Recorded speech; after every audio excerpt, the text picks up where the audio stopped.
I got you. Who are you? What do you do? Name's Carlos.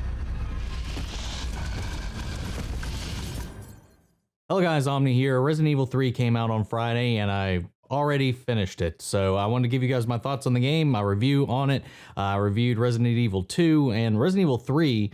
You know, I know it's not the most popular of the original series, but honestly for me, I really enjoyed it a lot. I think it was the one I played the most. I really enjoyed Nemesis. Jill is one of my favorite characters in the franchise next to Chris Redfield, just because I came in when the original dropped. I didn't have a PlayStation, but I watched my friends play it when it first came out.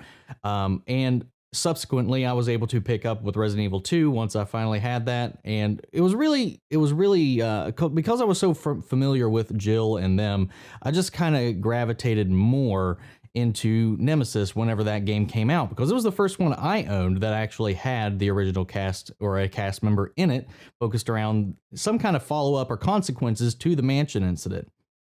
I don't know. I really like that. On top of Nemesis looking really cool, coming out around that time where the Matrix was kind of big, so him being in the trench coat and all that stuff was kind of interesting. Plus he had a rocket launcher and he was so much faster than Mr. X. I don't know, there was a lot of intensity that came with it. Now the story itself, not that great. It's a little bit of a shorter of the Resident Evil games, especially since it has one campaign. But that's enough about the original. This game does a little bit of its own thing, but it also comes with a lot of its same drawbacks. Where Resident Evil 2, the remake, just kind of refreshed and revamped everything surrounding the game. This does that as well, but this brought in, again, Resident Evil 2 had 2 full campaigns, even though there was only some varying differences in this. I'm going to say the huge drawback to this game is replayability.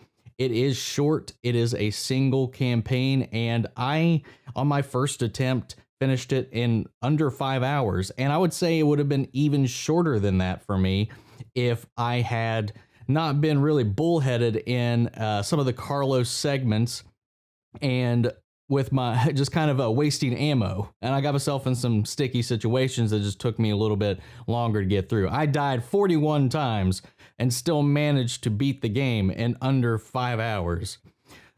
That being said, the game is good. I do like what they did with it. They did rework the story. The actual whole first, I wouldn't say act, the opening section of the game up until you meet Carlos, from when you escape your apartment to where Nemesis first shows up. All of that is completely rearranged, and I'm not going to give you any spoilers on it or any details, but if you played the original, it definitely has a different arc in the beginning of this, as well as a lot of key set pieces are not to be found in this game. That being said, I do think it flows really well. I think they fixed a lot of the narrative flow of the original game, the pacing, though it does come up on the short side. Nemesis, though, when he does show up, is intense, a lot of fun. He isn't too hard to evade, but as it progresses through the story, it gets even crazier, kind of in the way that Mr. X did, but the way you have to maneuver around the different types of fights and situations that he brings to the table are really fun. This is a very much more of a spectacle game.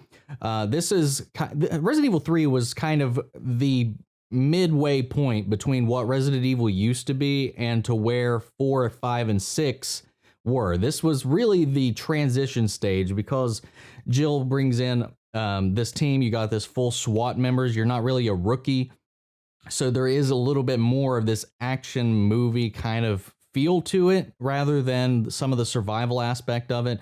This is a more faster paced game than the others, but that I kind of give that a little bit of a leeway here. But again, like I said, with it just having one campaign, this runs in extremely short.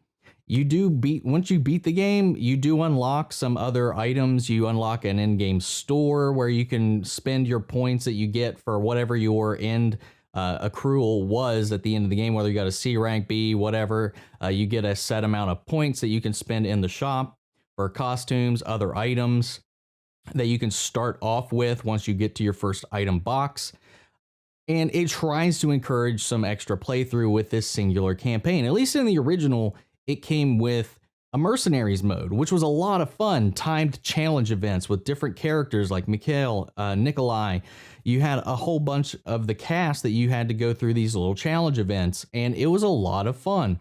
That mode was completely absent about in this version, and we know that going into it, and I feel like a lot of that time was put into the Project Resistance, which is coming out, to kind of fill in that gap. However, that is technically considered its own thing, because you'll be able to get that completely separate of Resident Evil 3, and it's not even part of this package. I do know that in development wise, this was being worked on by a B team parallel to Resident Evil 2. So that's why this came out so quickly after the release of Resident Evil 2. It's just, it does feel a little lacking in what it's bringing to the table. And that's even coming from me, who really loves Resident Evil 3, even just the original and what it brought to the table. But this one definitely feels a little incomplete as far as what it's trying to be, for, especially at the selling point of a full $60 game.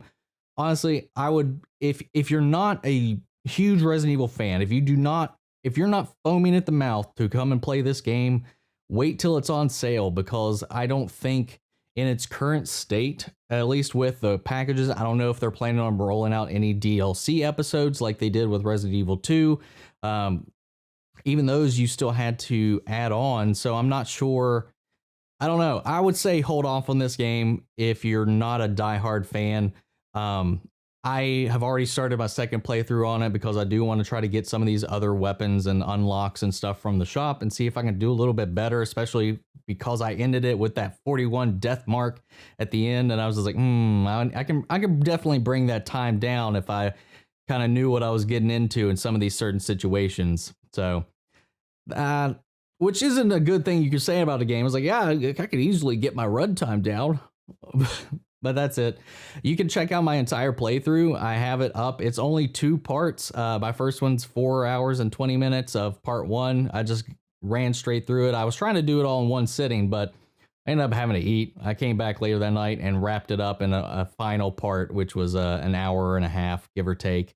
So you can check those out. Watch me play through it. Watch me fail horribly at that one segment if you'd like. But yeah, that's my thoughts on the game. If you guys have played it, what did you guys think? Let me know down in the comments below so we can carry on the conversation after the video. If you like this video, support the channel by liking, commenting, and subscribing, and I'll catch you guys in the next one.